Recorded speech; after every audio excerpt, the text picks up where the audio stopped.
Is there one that stands out where you say, wow, that player, he did okay for himself? Dillon Brooks, 4 years, $80 million. Brings certainly a veteran presence to a very young Rockets team. I gotta admit, this did not go down the way we thought it was going to go down. I mean, if you asked us how we felt about this young man's future a month and a half ago, we were all making memes about him ending up in China. Now, all of a sudden, he signed probably one of the wildest contracts I've ever seen in all of free agency. And we're gonna break down why and how and whether or not it makes sense in this video for you guys. So before we get to the content, we're running back our same giveaway, giving away $1,000 to split between 5 subscribers that turn on our notifications on this channel. And now that we got all that out of the way, cue the intro.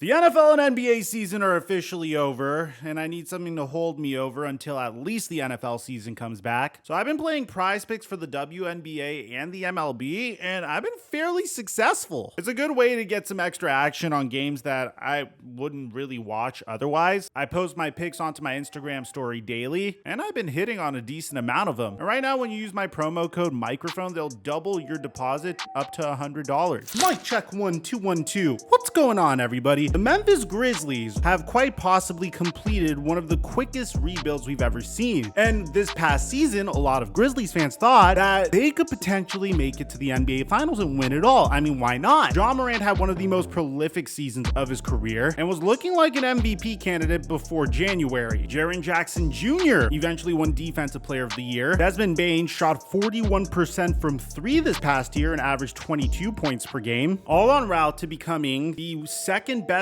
team in the Western Conference. Unfortunately, their season would end at the hands of the Los Angeles Lakers, a team that needed to win a play-in game in order to make it to their first round matchup versus the Memphis Grizzlies. And if there's one thing that we've noticed during this particular series is that the Memphis Grizzlies are missing one very, very important thing. You see, in January, we found out of a series of mistakes or issues that Ja Morant was having off of the court, ranging from an alleged incident with a 17-year-old where he allegedly punched said 17-year-old multiple times, to having questionable company at a game, particularly in a Indiana Pacers Memphis Grizzlies game where a security guard saw a laser trailing on his forehead, to him quite literally going on Instagram Live and posting a video of himself with a gun at a Denver strip club. When Adam Silver decided to let Ja Morant go, he would eventually make the same mistake. This combined with the fact that Dillon Brooks would say that he likes to poke bears during the Lakers series versus the Grizzlies, where he quite literally said this: I don't care, he's old.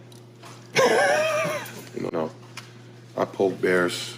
I don't respect no one until they come and give me 40. You would see more and more of the issues that the Grizzlies had. I mean, you had Dillon Brooks punching LeBron James in the groin area in Game 3, which would get him an ejection. He would miss a key defensive assignment in Game 4, which would result in LeBron James tying the game in Game 4, and then giving up a critical basket to LeBron James in that very game during overtime. Brooks would then decide not to speak to the media, which would result in a $25,000 fine, and he would be left open during the series versus the Los Angeles Lakers. Quite literally the definition of going out sad, but it got way, way worse, because during exit interviews, the general manager of the Grizzlies would say that they are looking to maintain the same identity, but they would want an emphasis on maturity. I mean, as I said, like there were definitely, some self-created distractions, in the series and along the way. We're going to take a different approach, as it pertains to that next season. I think you'll see a different approach from this team, but at the same time, confidence is important.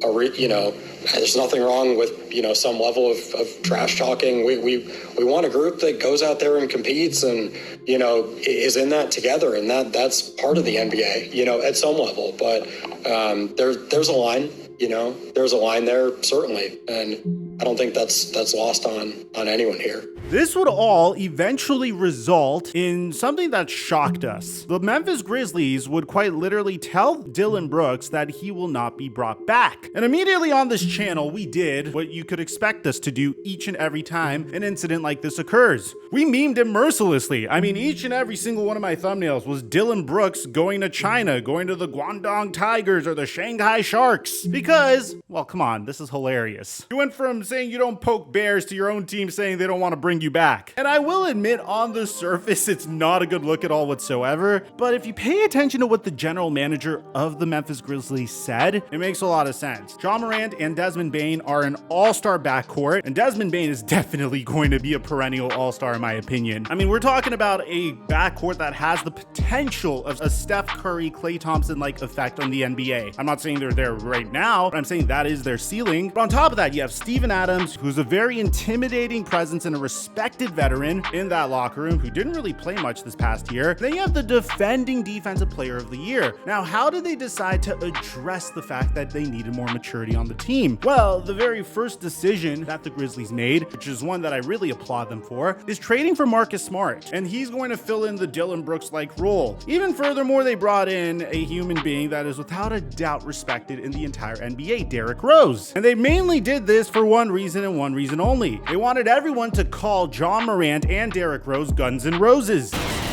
Jokes aside, the Memphis Grizzlies had an offseason that made a lot of sense, which makes a lot of people wonder, what is the future of Dillon Brooks going to be? Why wouldn't the Grizzlies bring him back? Well, clearly Brooks was contributing to that lack of maturity. So that being said, the market for Dillon Brooks was very interesting because there were people that quite literally thought this man was going to China, but he wasn't. Enter the Houston Rockets. The Houston Rockets are also in a very interesting situation. A few months ago, we were speculating that they were going to have a crazy offseason. I mean, they hired Ime Udoka, a head coach that has a remarkable track record in his lone season as the Boston Celtics head coach. I mean, you quite literally had Jason Tatum saying that he was his favorite coach that has ever coached him. For having it happen, and that's, doesn't have anything to do with me, but, I can't take away the relationship that me and him had and the impact that he had on me in that one season. I love Coach K, I love Brad, I love Joe, I love all those guys, but, just a different kind of relationship I have with Ime, and probably like my most favorite coach I've had, and that's not a knock on anybody. We were speculating that it was going to get even crazier than that. I mean, there was no way the Celtics were going to pay both Jaylen Brown and Jason Tatum a supermax contract. I mean, that would be absurd. They would be so capped out following this. But it seems like following the season that they had, the Celtics are committed to building around Jason Tatum and Jaylen Brown, recently trading for Kristaps Porzingis and giving up Marcus Smart as the sacrificial lamb. So Jaylen Brown reuniting with Ime Udoka is off the table. What about James Harden? There was a huge rumor. We stated multiple times how James Harden was romanticizing a return to the Houston Rockets, wanting to reunite with the Houston strip clubs. I mean, the owner of the Houston Rockets, and be the veteran leader of Jalen Green and Jabari Smith and Alperen Şengün and that incredibly young core. That seemed to have been sabotaged when Jalen Green said in an interview that he didn't necessarily know how he felt about James Harden coming to town. There's obviously been some links of James wanting to come back to the team. Like, I feel like at this point, you're the king of Houston. Like, you got to go through this. You got to go through being double team, being triple team, being the target every time. You got to go through that. And you bring on someone like James, who's such a ball dominant player, like, that's going to hinder your growth a little bit. You know what I mean? I agree. Regardless of how it can elevate you on another level of him teaching you and you learning off of him, I feel like for you, you've already been through the fire, so like, let you continue to learn. You know what I mean? No, I agree. I think it play both ways, like you just said. It could help and hurt at the same time. I ain't really talked to him too much about the rumors and stuff like that. I'm with you on that. Which is really funny if you think about it, because the man interviewing him is Paul George, and the team that is most likely to trade for James Harden is the Los Angeles Clippers. So you can look at this as an act of sabotage by Paul George on his own podcast. But if there are any questions about the lack of maturity for Jalen Green and the Houston Rockets, if that didn't prove it to you, then maybe this clip will prove it to you. I don't know. Should we show this clip? It's gonna get, you know what? F it. The demonetization's worth it. Roll the clip.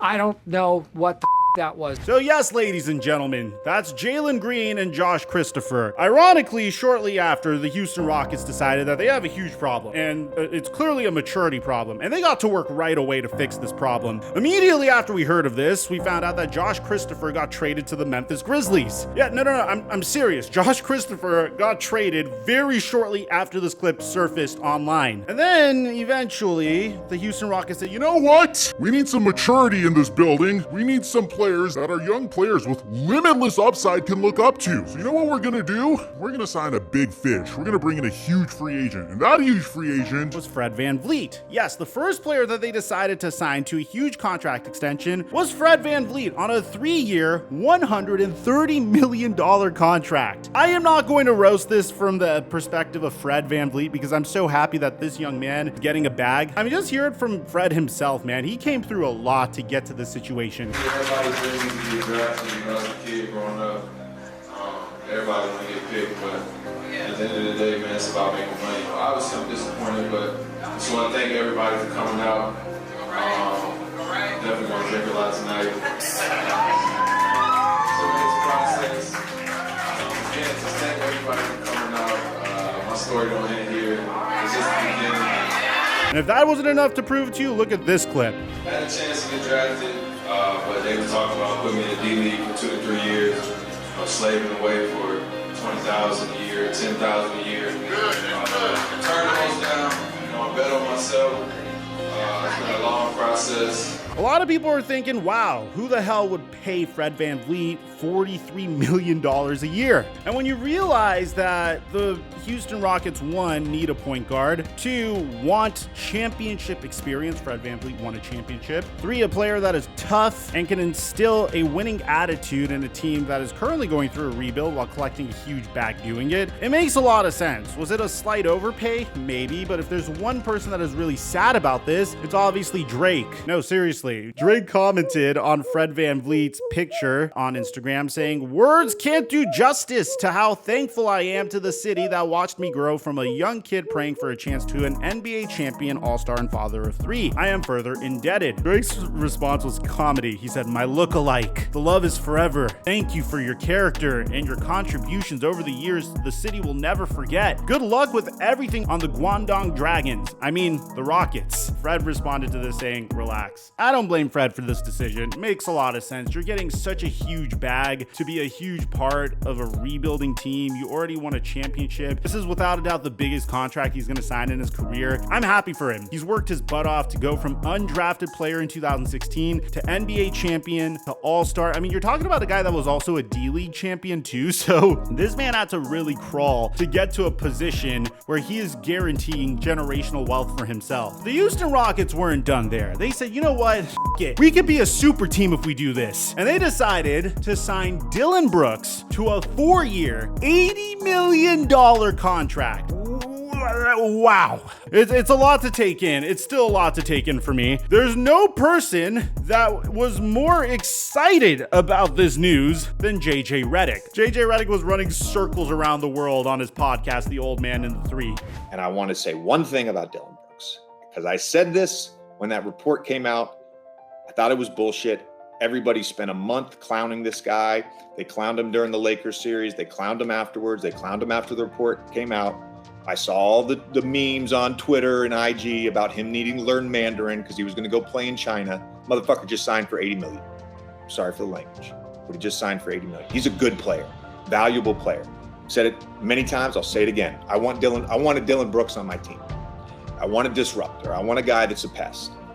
And I want a guy that can defend at his level. He's an all defensive type player. You need those guys on your team.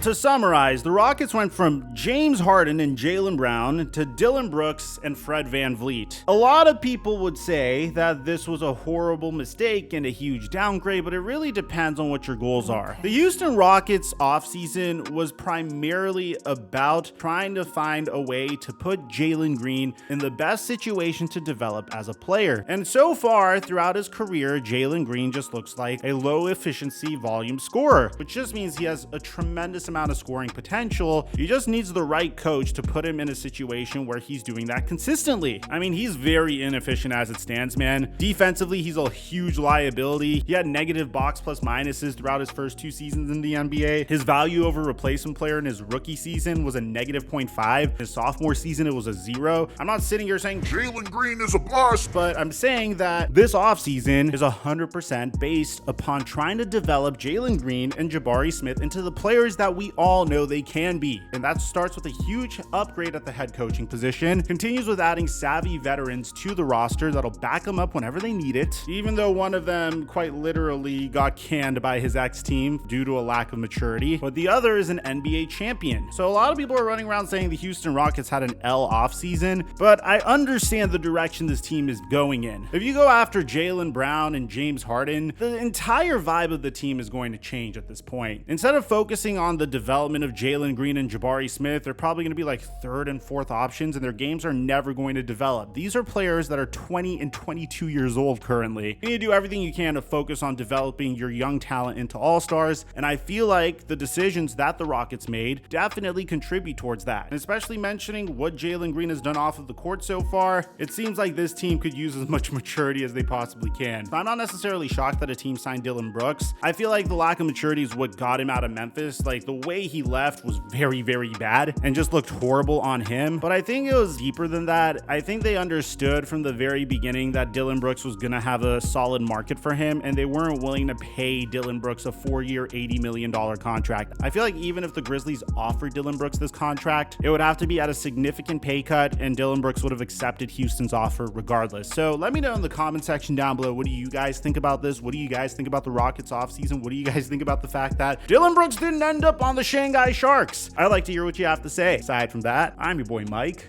and I'm dropping our mic until our next upload.